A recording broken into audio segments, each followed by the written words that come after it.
A straw man, also known in the UK as an Aunt Sally, is a common type of argument and is an informal fallacy based on the misrepresentation of an opponent's argument. To be successful, a straw man argument requires that the audience be ignorant or uninformed of the original argument. The so-called typical attacking a straw man argument creates the illusion of having completely refuted or defeated an opponent's proposition by covertly replacing it with a different proposition and then to refute or defeat that false argument instead of the original proposition.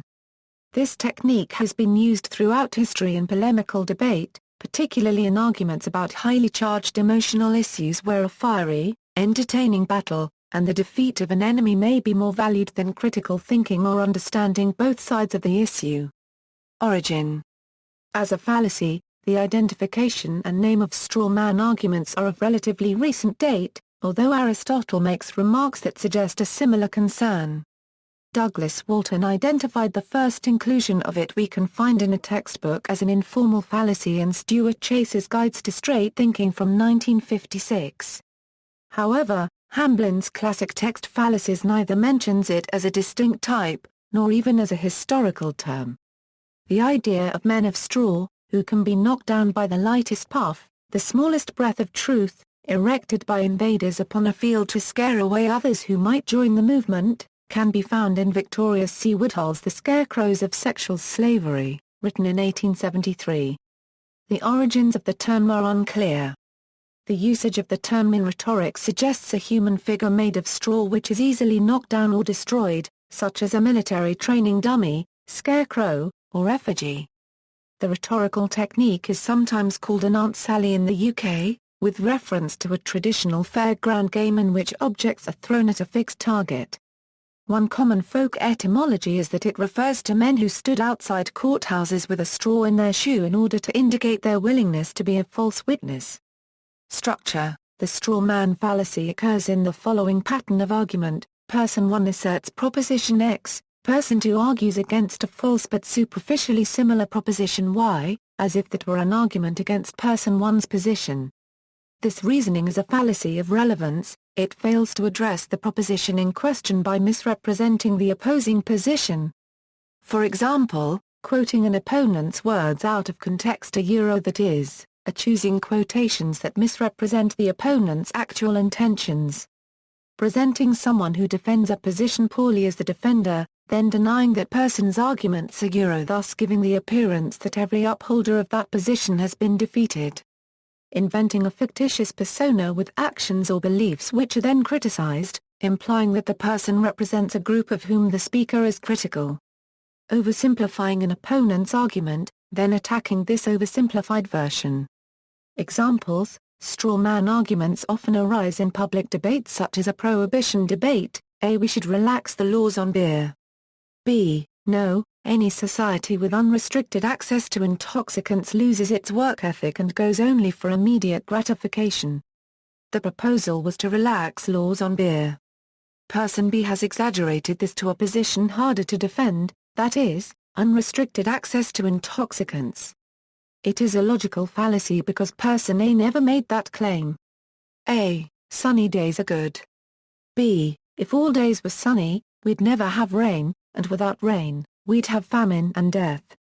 In this case, B falsely frames A's claim to imply that A believes only sunny days are good, and B argues against that assertion. A actually asserts that sunny days are good and, in fact, says nothing about rainy days. In a 1977 appeal of a U.S. bank robbery conviction, a prosecuting attorney said in his closing argument, "I submit to you that if you can't take this evidence and find these defendants guilty on this evidence, then we might as well open all the banks and say, come on and get the money, boys, because we'll never be able to convict them." This was a straw man designed to alarm the appeal judges. The idea that the precedent set by one case would literally make it impossible to convict any bank robbers is remote. An example often given of a straw man is U.S. President Richard Nixon's 1952 Checkers speech. When campaigning for vice president in 1952, Nixon was accused of having illegally appropriated $18,000 in campaign funds for his personal use. In a televised response, instead of addressing the funds, he spoke about another gift, a dog he had been given by a supporter, It was a little Cocker Spaniel dog, in a crate he had sent all the way from Texas, black and white, spotted, and our little girl Tricia, 6 years old, named it Checkers. And, you know, the kids, like all kids, loved the dog, and I just want to say this right now, that, regardless of what they say about it, we are going to keep it. This was a straw man response. His critics had never criticized the dog as a gift or suggested he return it. This argument was successful at distracting people from the funds, and portraying his critics as nitpicking and heartless. Nixon received an outpouring of public support, remained on the ticket, and was elected by a landslide. Christopher Tyndale presents, as an example, the following passage from a draft of a bill considered by the Louisiana State Legislature in 2001.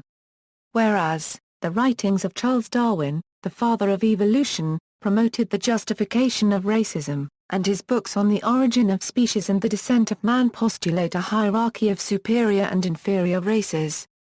Therefore, be it resolved that the Legislature of Louisiana does hereby deplore all instances and all ideologies of racism, does hereby reject the core concepts of Darwinist ideology that certain races and classes of humans are inherently superior to others, and does hereby condemn the extent to which these philosophies have been used to justify and approve racist practices. Tyndale comments that the portrait painted of Darwinian ideology is a caricature, one not borne out by any objective survey of the works cited. That similar misrepresentations of Darwinian thinking have been used to justify and approve racist practices is beside of the point, the position that the legislation is attacking and dismissing as a straw man. In subsequent debate this error was recognized, and the eventual bill omitted all mention of Darwin and Darwinist ideology. Contemporary work, in 2006, Robert Tallis and Scott Aiken expanded the application and use of the straw man fallacy beyond that of previous rhetorical scholars, arguing that the straw man fallacy can take two forms, the original form in which the opponent's position is misrepresented, which they call the representative form, and a new form which they call the selection form. The selection form focuses on a partial and weaker representation of the opponent's position. Then the easier refutation of this weaker position is claimed to refute the opponent's complete position. They point out the similarity of the selection form to the fallacy of hasty generalization, in which the refutation of an opposing position that is weaker than the opponent's is claimed as a refutation of all opposing arguments. Because they have found significantly increased use of the selection form in modern political argumentation, they view its identification as an important new tool for the improvement of public discourse. See also: List of fallacies, ad hominem, cherry picking, fallacy of quoting out of context, red herring, cratylism, references. External links: The Straw Man Fallacy at the Fallacy Files, Straw Man, more examples of straw man arguments.